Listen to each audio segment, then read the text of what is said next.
welcome back. Our next character is probably the most famous character in the Epic Mickey files.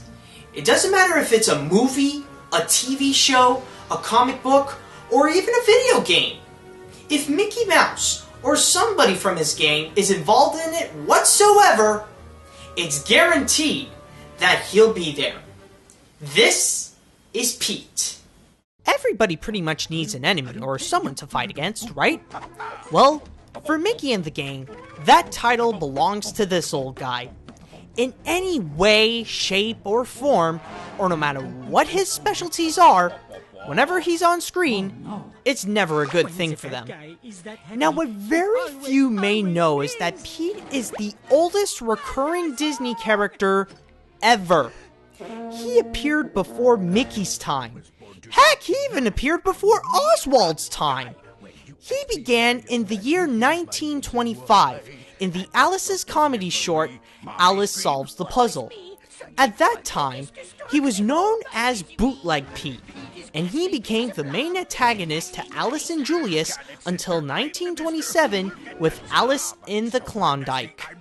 Later that year, Walt Disney needed to find a villain for his new star, Oswald the Lucky Rabbit. He eventually decided to put in Pete back on screen. The first appearance he did in the Oswald cartoons was in the Ocean Hop. By the way, a little side note, that Oswald cartoon was inspired by Charles Lindbergh when he crossed the Atlantic Ocean. The same goes to Mickey's first cartoon, Plain Crazy. And you know that cartoon gag where the character walks on air and when he looks at the ground, he falls down? Well, that gag started in the Ocean Hop. Anyways, back to Pete. After Walt lost the rights to Oswald and started on Mickey, he put Pete back in those cartoons and gave him a new look from a big angry bear-ish with a peg leg to a big angry cat-ish. His first appearance in the Mickey cartoons were Steamboat Willie and Gallopin' Gaucho, and from then on became an evil star.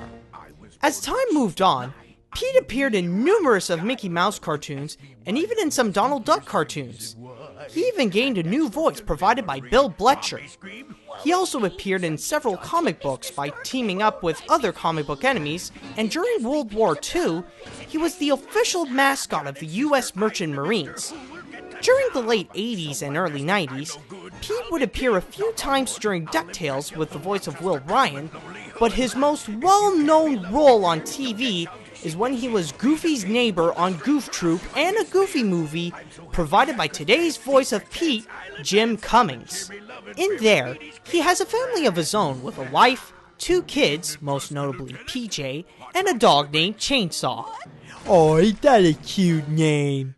It's actually interesting to note that in a Goofy movie, Pete is actually nicer this time. Sure, he may seem rough, but he still gives Goofy some parenting advice and take pictures of little kids. For those of you who think wrong, don't even go there. In the year 2000s, Pete would still be popping up when there's Mickey in the title, rather if it's something to watch or something to play. He was the landlord of the House of Mouse, the main villain in the straight-to-DVD movie The Three Musketeers, and most recently appeared many times in Mickey Mouse Clubhouse. In Kingdom Hearts, he has a more intriguing tale of why he's a recurring villain in the games. Before the Disney Castle was made, Pete and Mickey were working on a steamboat, like in Steamboat Willie, and Pete was the captain. After the castle was in the picture, Pete was doing all sorts of bad crap until he was sent to another dimension. Eventually, he got freed by Maleficent. So, to return the favor, Pete has to go gather an army of heartlesses. For someone with a career like that, it's hard to imagine how Pete ended up in the wasteland. But like I said before, he would still pop up when there's Mickey in the title.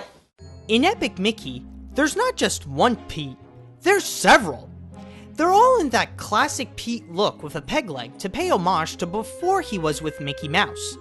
There's the main one, Big Bad Pete, who works in the City Hall on Main Street, whom you need to clean up the streets by sending bunny children to jail so you can get power sparks, and help his reputation by helping other Petes to make the Pete name look good in the wasteland. The other Petes are Pete-tronic, which you'll meet in Tomorrow's City, dressed up like a fat sark with a messed up jetpack on his back, Small Pete, which you'll meet in the Gremlin Village, who is sexier than ever, and Pete Pan, which you'll encounter him on top of the skull in Skull Island. No, not that Skull Island! Oh, never mind.